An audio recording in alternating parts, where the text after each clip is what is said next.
Présidente, ministre, collègues, si nous projetons notre regard hors de nos frontières, comment ne pas mesurer le poids des rivalités d'intérêts et les risques que font peser sur la paix de multiples affrontements? La France aura à dire avec force qu'il ne saurait y avoir de véritable communauté internationale tant que les 2 tiers de la planète continueront d'échanger leurs hommes et leurs biens contre la faim et le mépris. Une France juste et solidaire, qui entend vivre en paix avec tous, peut éclairer la marche de l'humanité. À cette fin, elle doit d'abord compter sur elle-même. Ainsi s'exprimait le président Mitterrand le jour de son investiture, le 21 mai 1981. Depuis, tout s'est aggravé et vous n'en avez pas pris la mesure.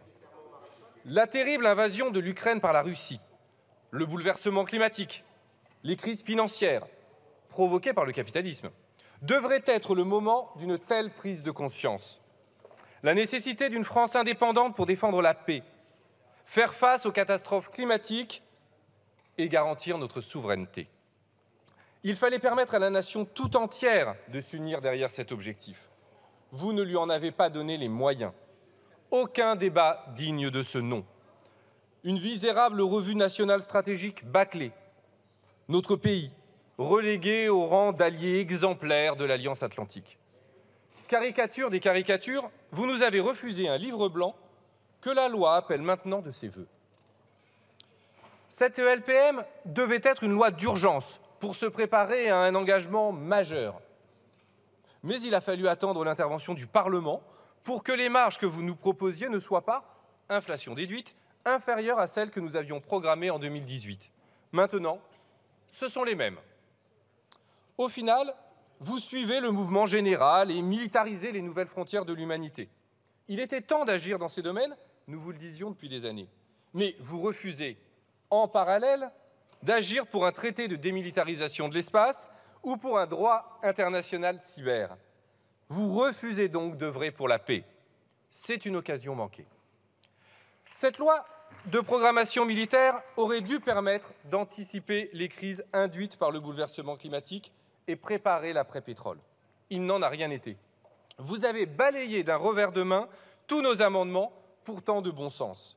Vous avez même refusé que la France propose la création d'une force internationale de réponse aux catastrophes climatiques. C'est une occasion manquée. Cette LPM pouvait garantir l'indépendance de notre nation. Vous n'avez cessé d'invoquer la souveraineté pour mieux la brader. La loi n'est même pas promulguée et nous venons d'apprendre que l'opérateur DCI passera sous pavillon canadien. C'est donc cela la souveraineté à vos yeux? Encourager la vente de nos entreprises à des fonds étrangers? Vous pouviez pourtant proposer une loi de planification et de protection de la souveraineté. Une fois de plus, c'est une occasion manquée. J'achève. Si nous avons pu obtenir quelques victoires, la sécurisation des budgets de développement du successeur du Tigre et d'un avion spatial, l'augmentation de 400 millions des besoins programmés pour le renseignement, la préservation de la militarité des services de renseignement, un rapport sur le bilan de la réintégration du commandement intégré au sein de l'OTAN, la filière souveraine de drones et de robots sous-marins, ou encore le privilège d'une solution souveraine pour le drone aérien de la marine. Nous ne pourrons voter ce texte qui manque cruellement d'ambition, ne répond pas aux enjeux immenses qui nous attendent et qui constituent, au final, une occasion manquée.